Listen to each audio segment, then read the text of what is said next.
Picture this. You're sitting at your kitchen table, laptop open, coffee going cold. You've been scrolling Zillow for 40 minutes. Every house in your city, every decent, non-collapsing, school district acceptable house starts at $500,000. And somewhere between the listing photos and the mortgage calculator, a quiet panic sets in.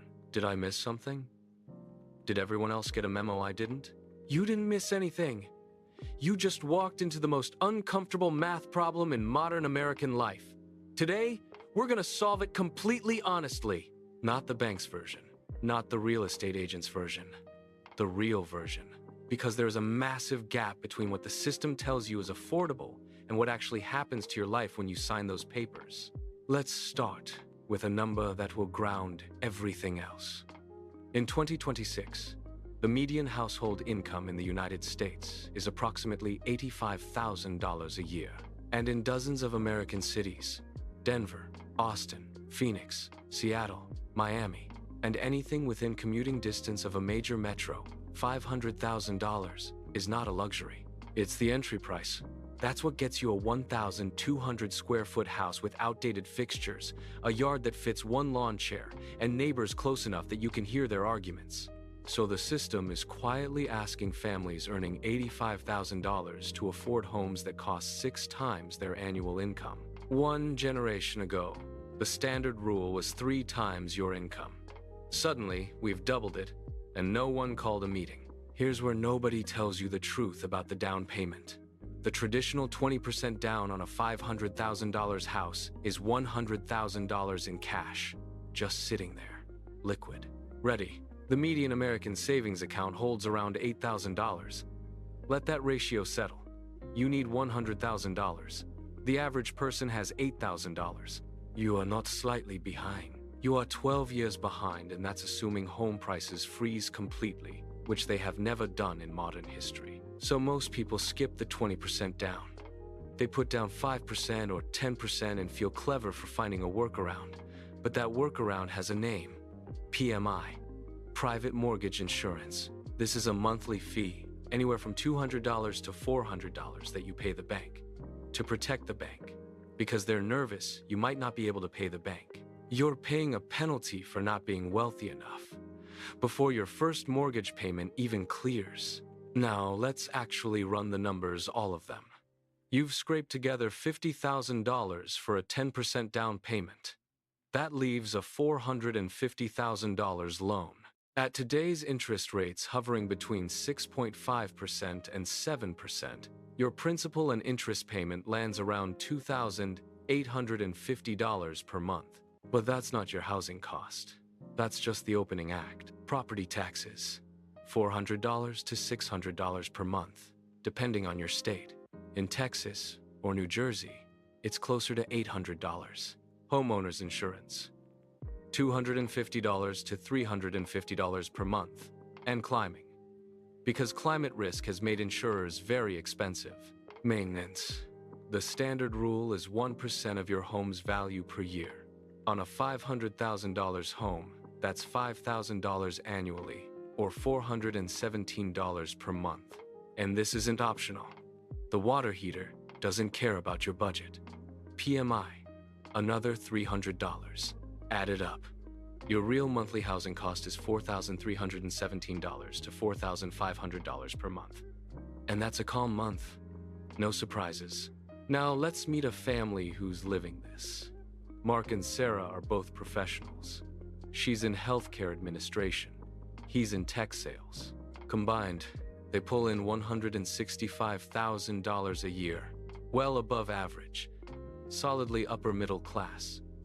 By any traditional measure, they should be comfortable. They bought a $500,000 house 18 months ago. Here's what their actual financial life looks like. Their gross income of $165,000 sounds impressive until the government takes its share.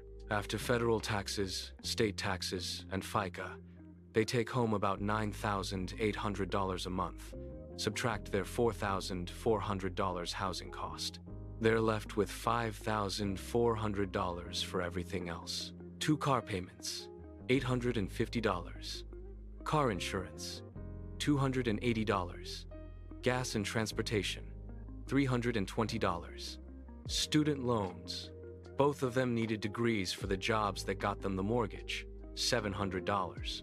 Health insurance premiums their employers don't fully cover, $420. Groceries, eating reasonably healthy, $850. Utilities, electricity, water, gas, internet, phones, $460. They now have $1,520 left for clothing, childcare, medical copays, car repairs, entertainment, emergency savings, retirement contributions, and the psychological necessity of occasionally feeling human. They are a family earning $165,000 a year. They are one unexpected expense from a very bad month. The HVAC fails in August. That's a $4,000 repair they put on a credit card. Their daughter needs orthodontics. They finance it, because that's the only option. Mark's car needs tires. They push it another 3,000 miles hoping it doesn't rain. This is not a story about irresponsible people. This is a story about what a $500,000 house actually does to a $165,000 income. So who's actually buying these homes? Some of them are dual-income households in unusually high-paying fields. Some received family money, an inheritance, parental help with the down payment, a gift nobody announces at dinner parties. And some, a significant number, are people who stretched, who said yes when the mortgage broker said approved, who are managing, technically, but only because nothing major has gone wrong yet. The mortgage industry has a phrase they quietly rely on: first-year buyers. People in their first year rarely have major repairs. The honeymoon period. The house is new, the excitement is high, and the financial cracks haven't appeared yet. By year 3, those cracks are visible. Here's the system nobody explains to you. Your mortgage broker gets paid when you close. More loan, more commission. Your real estate agent gets paid a percentage of the sale price. Higher price, more money. Your bank charges interest for 30 years. Bigger loan, more interest. The insurance company sells you a policy. More risk, higher premium. Not a single person at that closing table has a financial incentive to tell you this house might be too expensive. The entire transaction is optimized to get you into the property. What happens after the papers are signed is entirely your problem. And there's a psychological trap layered on top of this financial one. Buying a home is how your parents defined adulthood. It's how your culture defines success. The house is the symbol, the marker that says, you made it, you're stable, you've arrived. When you feel that close to a symbol that powerful, rational math becomes much harder to access. You don't just want the house. You want what the house means. And the industry knows this. They've known it for decades. The marketing isn't about square footage and interest rates. It's about the life you picture inside. But here's what actually happens to that life. Being house poor, spending 40% to 50% of your take-home pay on housing isn't just a financial category. It's a physical experience. It's checking your bank account balance before you buy groceries. It's saying no to your kid's birthday party invitation because the $30 gift might be needed elsewhere. It's lying awake calculating whether the noise the furnace made last week is a $200 fix or a $3,000 catastrophe. Every unexpected expense becomes a crisis because there's no buffer. And buffers financial breathing room are what separate a manageable life from a precarious one. The research on financial stress is unambiguous. Chronic money anxiety has the same physiological effect as chronic pain. It impairs sleep, decision-making, and immune function. It damages relationships. It follows you everywhere, including into the house that was supposed to fix everything. There's a cruel irony here. People buy expensive homes partly to feel secure, but the act of buying an expensive home they can't comfortably afford destroys the very security they were seeking. And this is where it gets structurally interesting. Home prices have increased roughly 400% since 1990. Median household income has increased about 180% over the same period. These two lines were supposed to move together. For most of the 20th century, they roughly did. Then they diverged. And they have not come back together. This is not a personal finance problem. It's a structural economic problem that lands on individuals and tells them it's their fault for not saving more, not earning more, not being more financially clever. You cannot budget your way out of a structural affordability crisis.